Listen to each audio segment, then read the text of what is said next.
My name is Beston. I live in Cape Town. Also, I do delivery.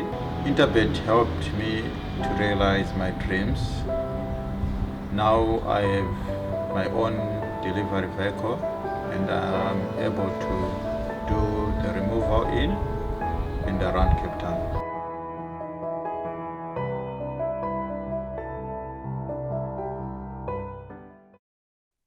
The seventh race on the program is the highest rated race on the card for the day. It's a merit rated 90 handicap where they're going to race over a mile, 1,600 meters, 1.6 kilometers, depending on how you like your distances disseminated to you. The average rating is an 87 and the race is going to run at 3:20. I thought it was a very tough race. I thought it was a very open race. So it should be. It's at the 90 level. But the two bits of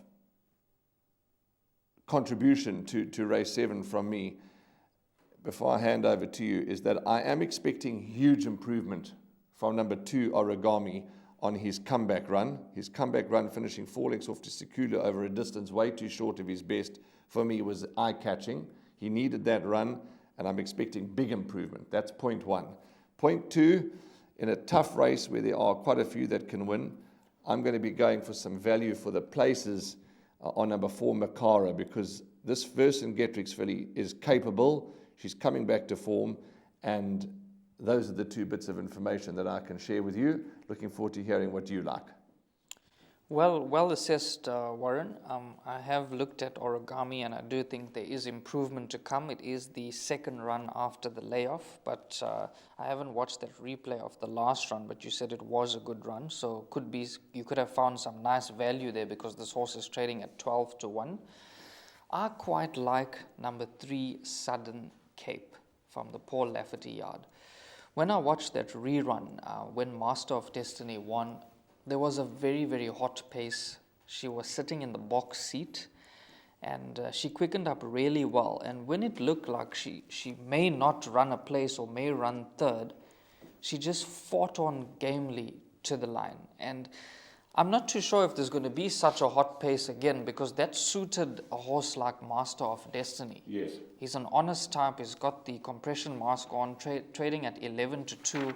But number 3, Southern Cape, is a 3-year-old filly, lightly raced, could be on the up and has more scope for improvement compared to number 8. So I'm not too sure if there's going to be such a hot pace around this time to suit Master of Destiny, but I'm sure Southern Cape is going to be a little bit of each way value at 8-1.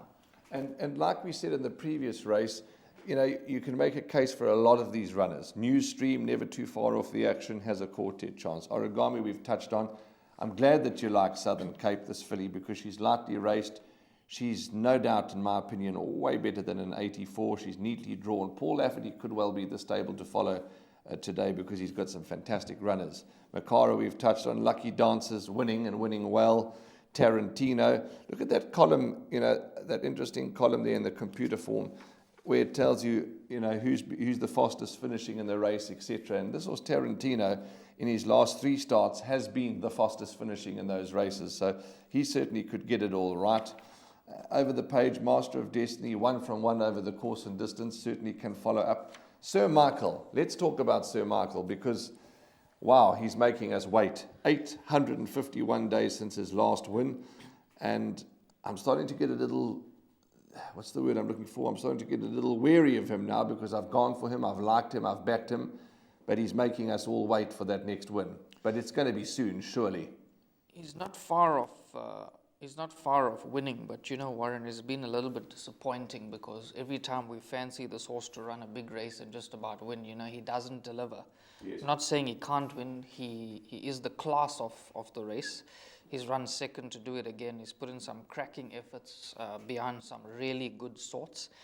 And he has to be thrown in, but 5-2 is a little bit short.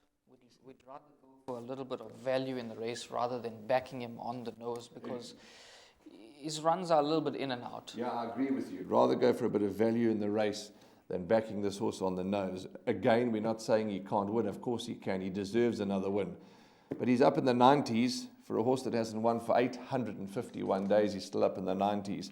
Okay, just your first choice then in a tough race is Southern Cape. You happy with that? Is that your final declaration? 100% correct. Okay, so Devon's contribution and final declaration is his first choice is 3 Southern Cape, and he could quite well be right because she looks to be a very talented, scopy, progressive filly. My contribution is I'm expecting much better from number 2 Origami, certainly got a place chance, and number 4 Makara is my value in the race.